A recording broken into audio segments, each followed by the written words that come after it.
You're listening to the Amplify podcast, where we discuss topics related to being a student at the University of Michigan.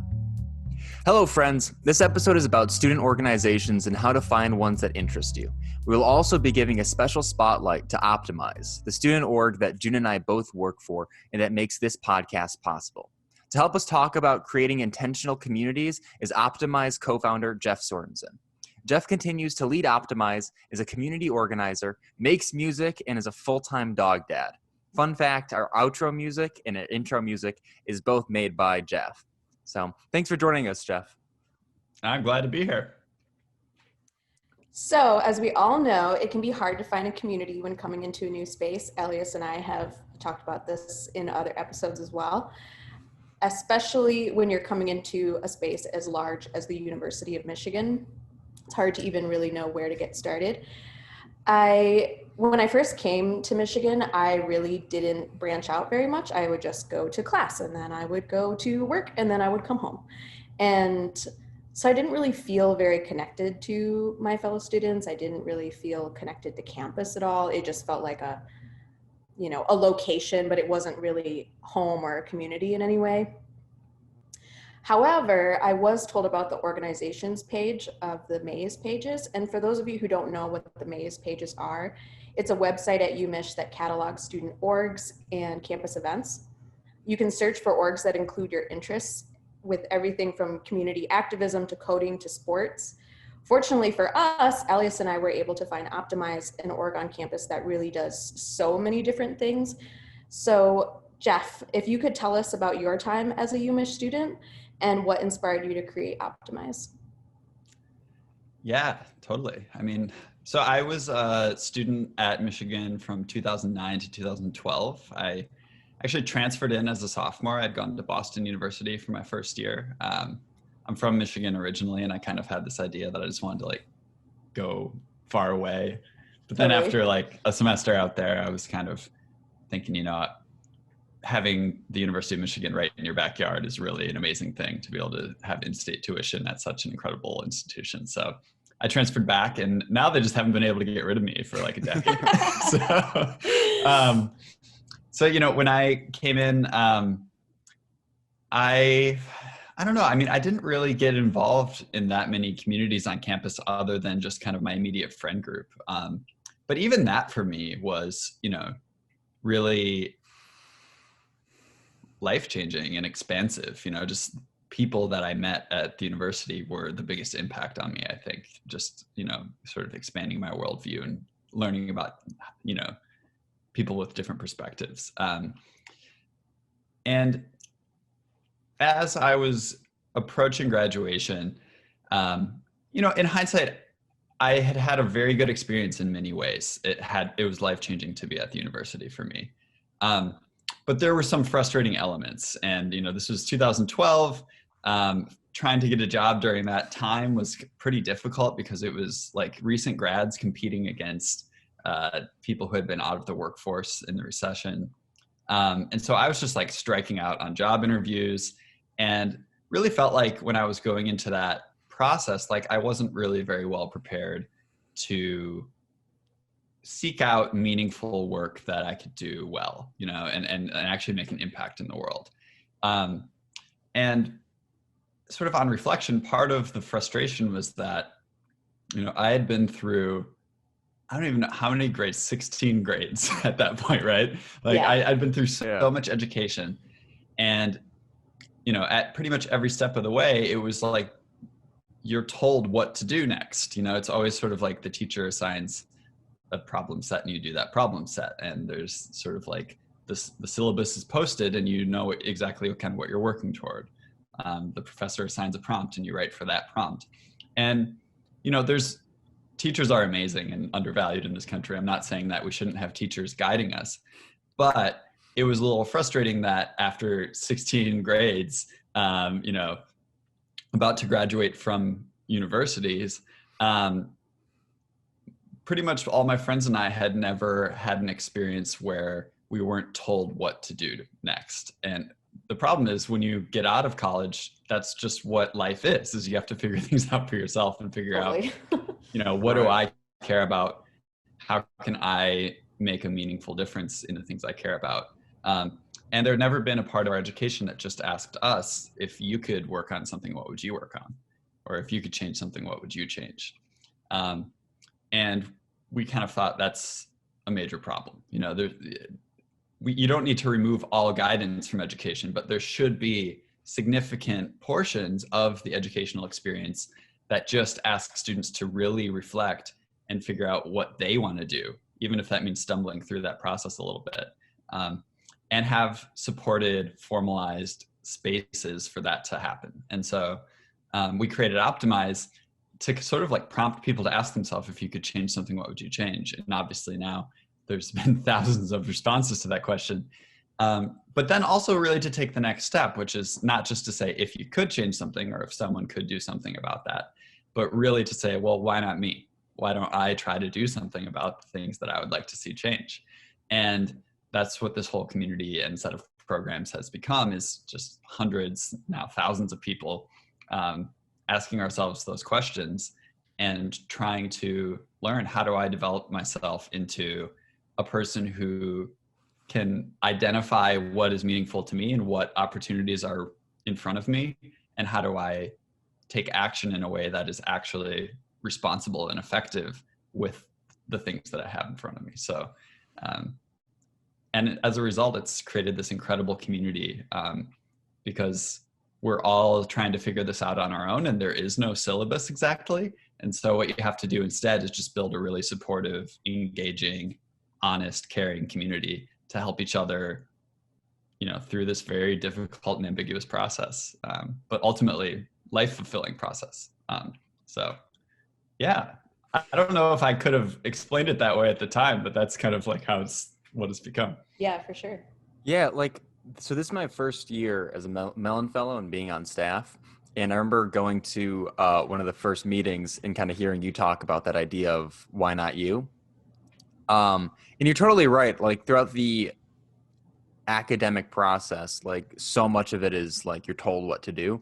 Have you noticed that like when students kind of come in, whether they have a project in mind or they are just looking for a project to jump on board to, have you noticed that there's like almost a little bit of reprogramming that has to happen to try to get people to think about to think from a perspective of having more control over their situation than they might think that they do? Oh yeah, definitely. I think that a significant part of what we do, you know, and what we're doing every day is just sort of like removing some of the self-limiting ideas that have just been instilled in us over decades of formal education, you know, Right. of just all the, you know, these always being convinced that, well, I need one more, you know, certificate before I can be credible to do something, or, you know, like it used to be like, I just need the high school degree. Now it's like, I just need the undergrad degree. Now I need the master's degree. You know, it's just always this, like, you need something more. And then maybe when you're 50, you can actually start doing something. It's like, come on, we don't have that. And honestly, like, you know, one of the things that I think led us to do this work, and I think accelerates this sort of reprogramming that you're talking about, is just this sense of like, well, there's no alternative. We need to do stuff. So whether or not we're exactly ready, like, you know, we have like 10 years to figure out how to deal with the climate crisis, or we're going to have like absolutely catastrophic, like unfathomable damage to human civilization and the planet. So it's like, well, if we're not ready, well, too bad, because we got to do something. Got to start now. Yeah, exactly. But as it turns out, turns out, we are ready, right? Like a lot of these ideas, like when we talk about the phrase "why not me," we you know, we do say, like, sometimes there are very good reasons why not you, right? You have to be honest, and part of that is like, you know, there are times when you're not a member of a community in such a way that you should be the person proposing solutions for that community, at least not until you develop more relationships and trust and understanding and context, right? But acknowledging that, there are many other cases where the reasons why we tell ourselves why not us are just purely bullshit. It's like, no, Right. you totally could. You're a member of this community. Like, you understand the problems well enough. Just because you don't have the sort of like formal status quo credibility of like wealth and power that tends to run things now, like, you actually might know better than the people who have more power. And so let's like try to do these things together. So yeah. I would like to add to that too, that this kind of like, why not me? And also sometimes there are good reasons why not you. That something that I thought of last year when I was going through the challenge was that there really wasn't much for me to lose in making the project, the mental block films that we were working on and are still working on now. You know, we wanted to make this project happen, and you know, we thought again and again, what if we don't get funded? What if it doesn't happen? What if whatever? And yeah, just this thought of like, there's really nothing to lose here. Either we do get to move forward with it, and that would be wonderful, or we don't, and we still got the mentorship. We still got to go through the entire process of making something for ourselves that we don't have the opportunity to do in classes a lot of the time, and in a way that gives us experience. And so if at the end of the day your project doesn't get funded, you still end up gaining so many good experiences, good connections. You can still come and, you know, potentially work for optiMize in a variety of ways. There's no like, oh, you didn't get funded, goodbye forever. Like optiMize doesn't do that, right? And so, this thought of like, well, what if it doesn't work out? What if I'm not qualified? What if I'm whatever, you know, just kind of like tucking that away and just being like, it's gonna be really hard to figure that out if you don't at least challenge yourself to figure out the answer to that question. And yeah, so to any of our listeners, if you're going through the challenge right now and you're having these doubts, just keep going. And, you know, if it doesn't work out, quote unquote, work out, that's okay. You know, you gave it a shot, and maybe there are people who are going to carry on something like what you're doing, or maybe not, but it's okay to try to ask yourself those questions and put in the effort to make it work. So, right. Like, are you gonna look back and be like, oh, wow, I really wish I hadn't spent all that time trying to figure out how to make an impact on the things I care most about? Like, you know, right. It's always a generative experience, no matter whether your project like becomes sort of a, you know, success in sort of like traditional terms, or whether it doesn't work out, but you gained so much experience in trying to figure out how to approach something that's probably a very complex and challenging thing, right? So, and to do it around people that will love and care and support you, that you'll carry those relationships forward, you know, far past the program too. It's like, there's no downside here. And also, what's the alternative? Like apathy and despair? Like, right. Yeah, exactly. Like, come on. Yeah. So actually going into my next point, optiMize offers a lot of opportunities for students. While we of course put on our famous social innovation challenge that gives students the chance to work on social impact projects and a chance to develop those ideas and pitch for funding, we encourage our listeners to think about what the behind the scenes of optiMize looks like too. We have student-led marketing and design teams that work on org culture and storytelling, and an entire branch called community partnerships that works with the transfer community and other colleges in Michigan.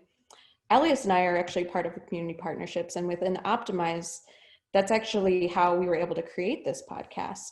And these are paid positions and fellowships. So, you know, you also don't have to sit and think, oh, well, I have to have a project and I have to get funded in order to be a part of optiMize. There's a lot of different ways you can be involved and gain really good experiences.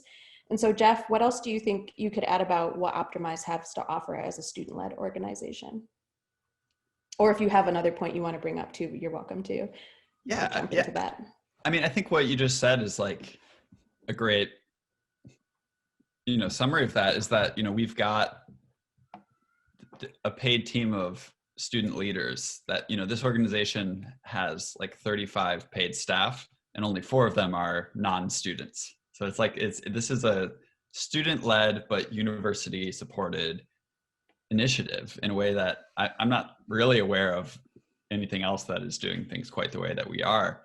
And this whole team is here, partly to run the programs that already exist that we know how to run, like the Social Innovation Challenge, but partly just to be an open door for any student who's trying to figure out how to make the most of their education and their life, right?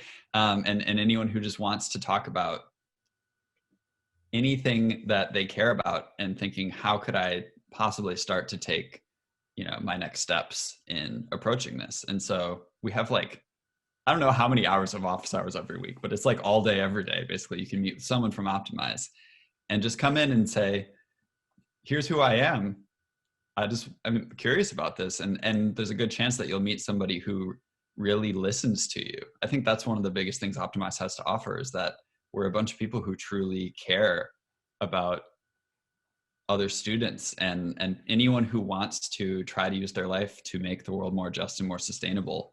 Like you said, this is not like a competition that you have to get some outcome out of. It's no, this is a way of living that we're hoping more people can do, and we want to all do that together. So whatever that looks like for you, I think optiMize really truly listens to you and tries to help you figure out what's in your heart and what you can do to, manifest that in a way that's effective.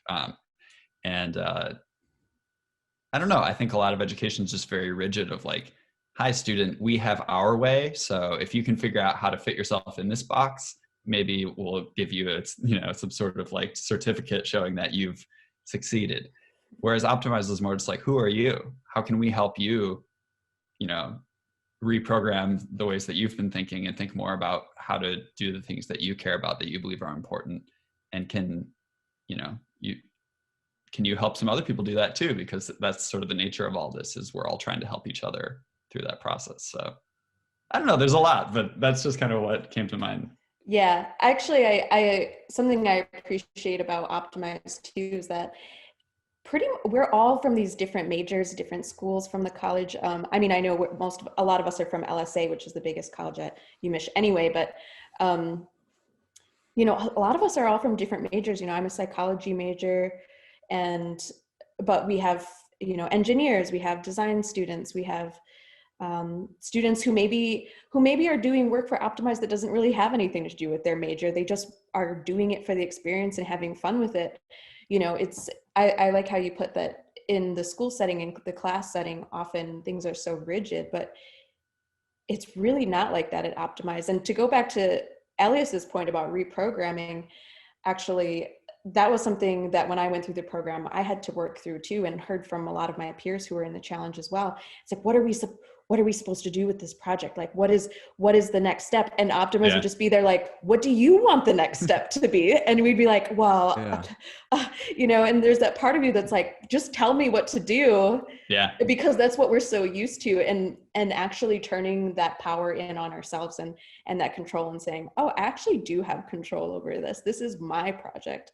And optiMize is here to support me, but not here to tell me, what my next steps have to be, or, what the future of this project has to look like. And that flexibility is something that we just don't get very often. So yeah, I really appreciate that about having so many different peers in optiMize that are from so many different areas. And often you just end up being kind of stuck in your own department at school, right? So a lot of my classes, all of my classmates are also psychology students, which is great. But being able to meet so many different students from different areas of the college, I felt has been really important to me. Well, there's something, around that idea of just tell me what to do. It's so much of education is based on the idea that the teachers know the answers. And it's in some cases, that's true, right? It's how do you build a bridge that doesn't break? Well, people know how to do that, and you should really listen to them. If you want to learn how to do that.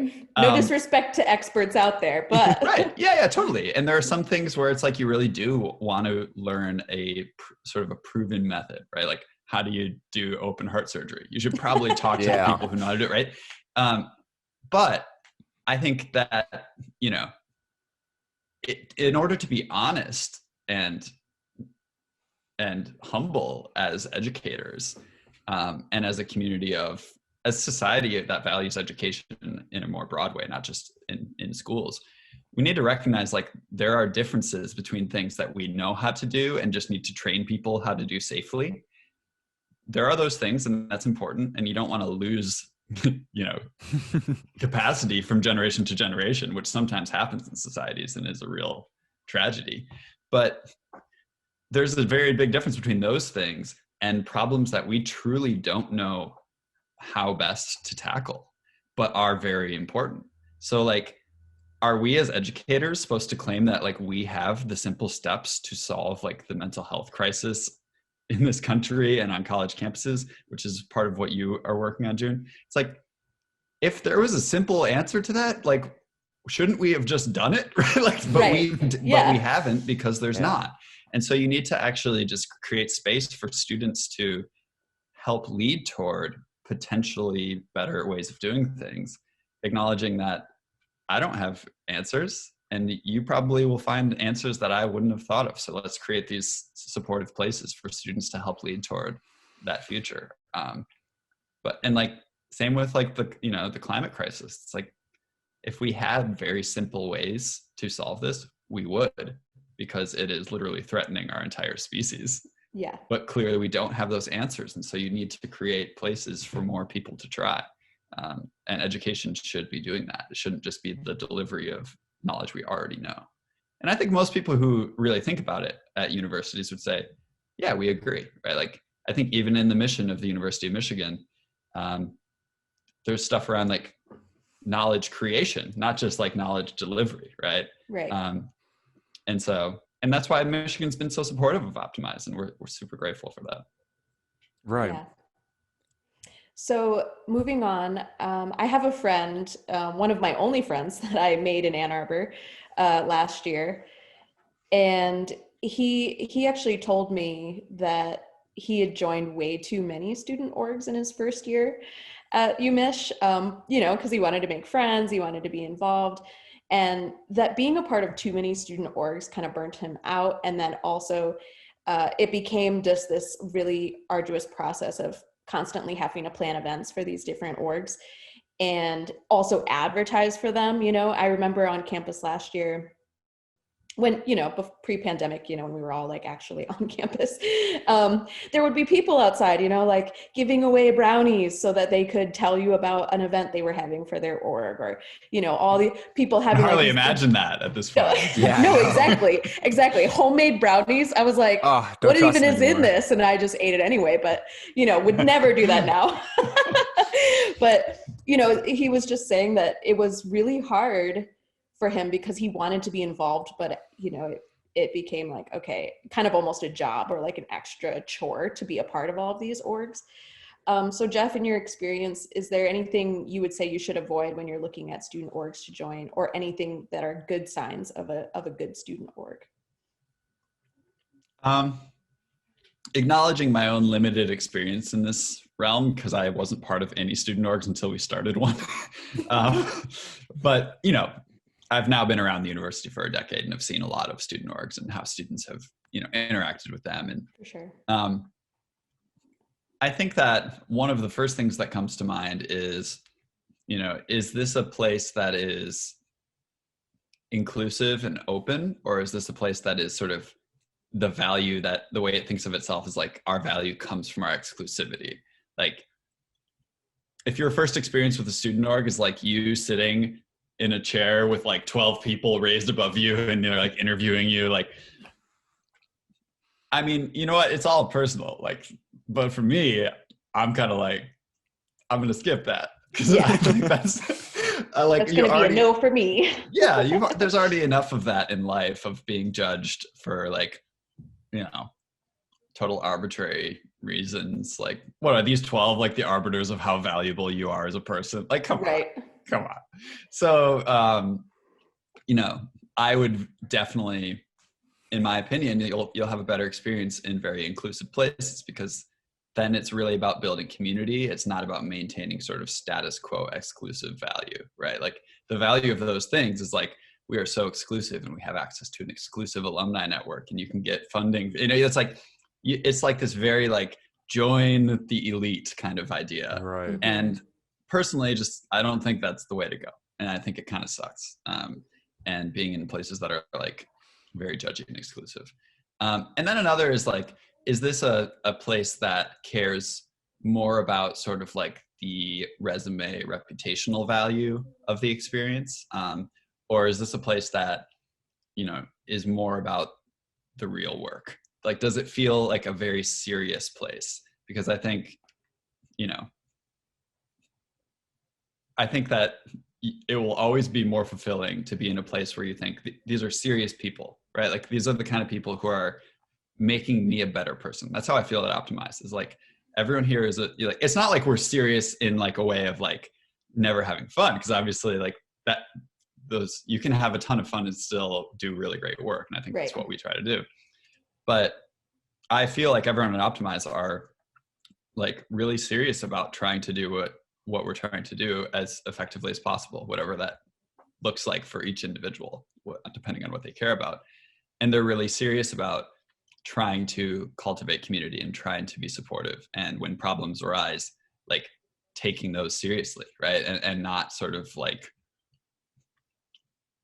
just treating it as like it's just on my resume, so that's all I'm at, right? Like, right. So I think that's another thing, is like, are the people really serious about the work? Does it feel like the things you're doing are actually working to be impactful and not just sort of like fluffy, which a lot of student orgs, I think, unfortunately, are not as committed to that, or just don't have the infrastructure to do that very well.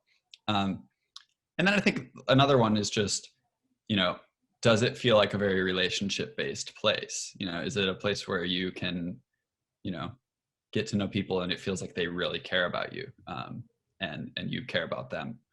And it's not like sort of like gossipy, like cliquey, like this is college, okay, not high school. Exactly. Right. Yeah, if people, here's I guess a quicker red flag is like, if you get there and like pretty quickly you discover that like some members of the organization are talking behind people's backs about other members of the organization, and you're sort of like in this, it's like, you don't want to be there. That's not going to be the kind of community you want to be a part of. So yeah, I think it's all personal, obviously, and maybe you want to be part of a student org that just sort of like hangs out and I don't really know. I don't understand Greek life very well, the motivations there, but yeah. I was like, is he going to explicitly say that he doesn't like sororities and fraternities, or is he just going, because that's kind of how I feel too. It's like, I just don't get it. Yeah. Like what the huge draw is of that, but some people love it. So I don't know.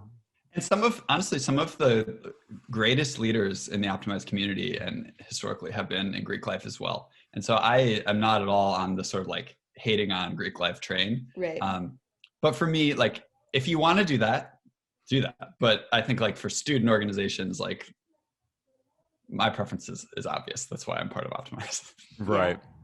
Yeah, definitely. So Jeff, I wanted to pick your brain on something that we're kind of talking about earlier about, again, like this idea of like, it's never too soon to jump on and like start working on something that you're really passionate about. One of the things that I've noticed, especially from like a lot of transfer students that come to like U of M or like other big universities, is at their transfer institution, there's a lot of focus on trying to like get out, so like, and go to some other like big 4-year university. So a lot of those students like take a bunch of stuff under their like under them and like work on like a bunch of things that they're really interested in, and often like will ride that out to the university that they get to, and when they get to the university they just burn out. And I'm reminded of the Billy Joel song Vienna, where he talks about Vienna will wait for you, and like this idea that you're still young, you still got time to kind of pursue what you want to pursue. So I'm just curious, like for you personally, and then both like also what you've seen from other people coming into optiMize, how have you found is kind of the way to balance like all that passion and that drive for all the things you want to do, but also giving yourself the time to like pursue them at like a reasonable pace, you know? Yeah. That's a really good question that I'm guessing resonates with most listeners. Definitely resonates with me. And I don't know that there's a generalized answer. You know, I think I will say, like, to the extent that you're taking on a lot because you think it will look good to some external validator, like, I respect the fact that that is a pragmatic decision that many people make, especially people who have not had everything handed to them, right? It's like, you know, if this is how the system works, I'm going to play that game, right? Because it is important to me to get to this place and get into the university. And the university, I think, admissions process does sometimes overvalue people who have done a wide number of things over people who might have gone deep on something, you know? Right. And so, like, I'm not here to shame anyone who makes a pragmatic choice to say, I'm going to play that game, right? Because it's important to succeed in that. But I do think at a certain point, like,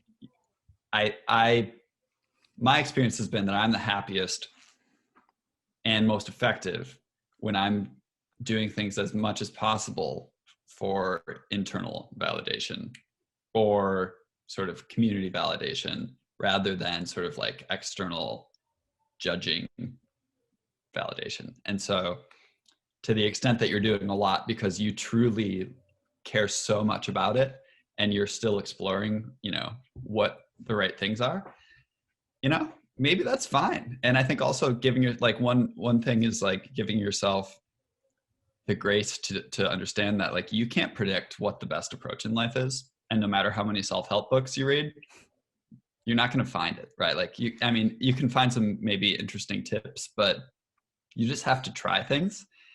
And for some people that might mean like you burn out. It's like, well, don't like beat yourself up for that. And don't like convince yourself that you're a failure and carry shame for that.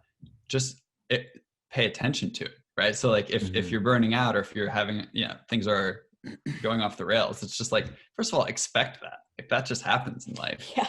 And second of all, like try to learn from that and figure out, okay, well, what is my course moving forward?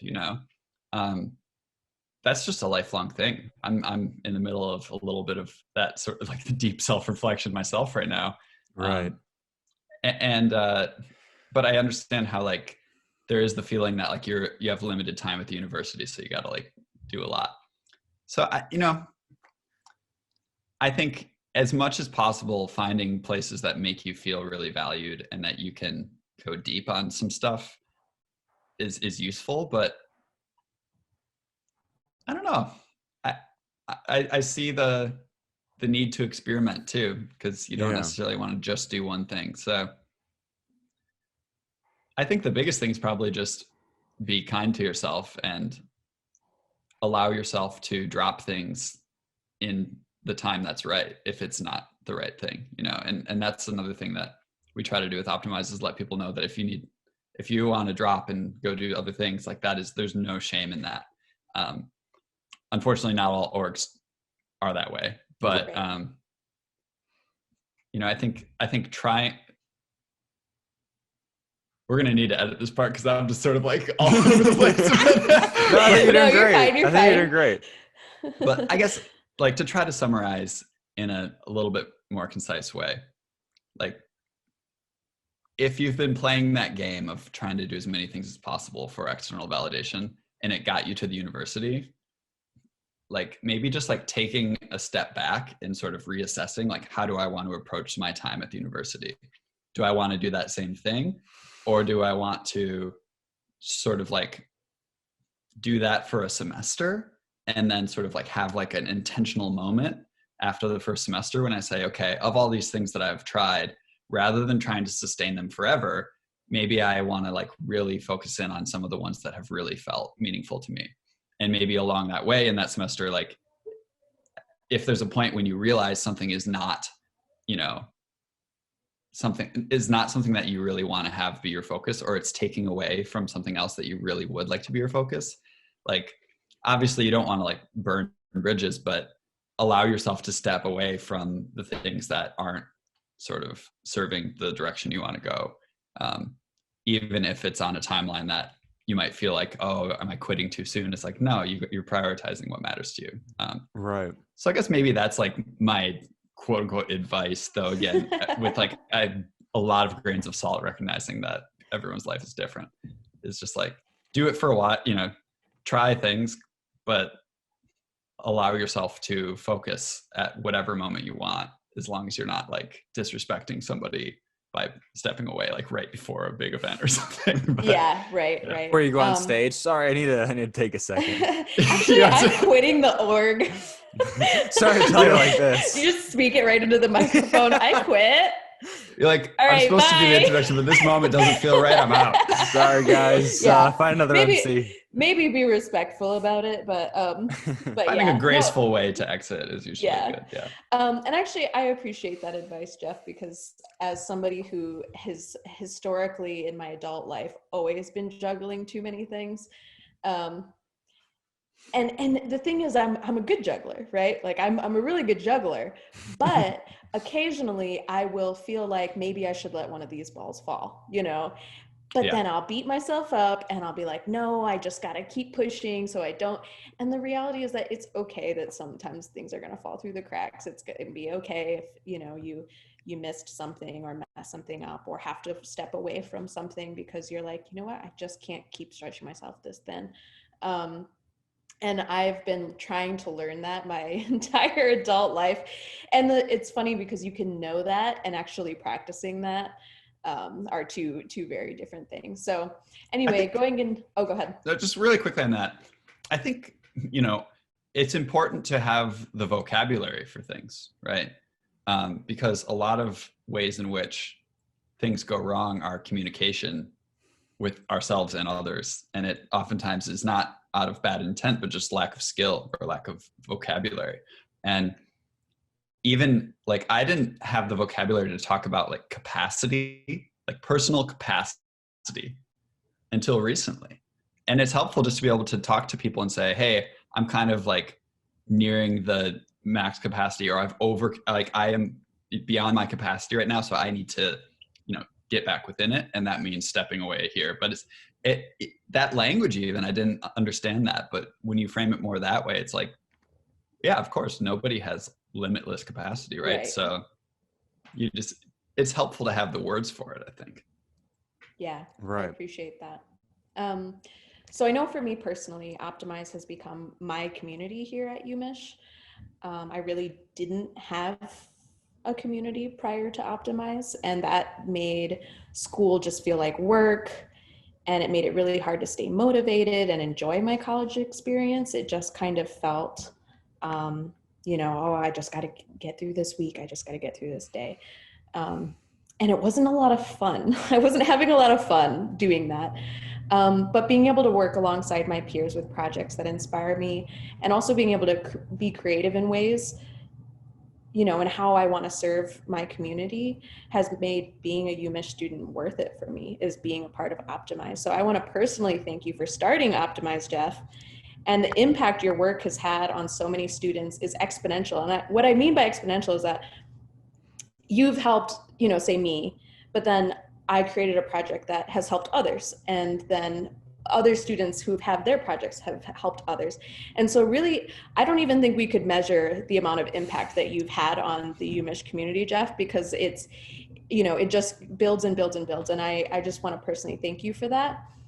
And yeah, you're a hero within our community. You're like our leader here at optiMize.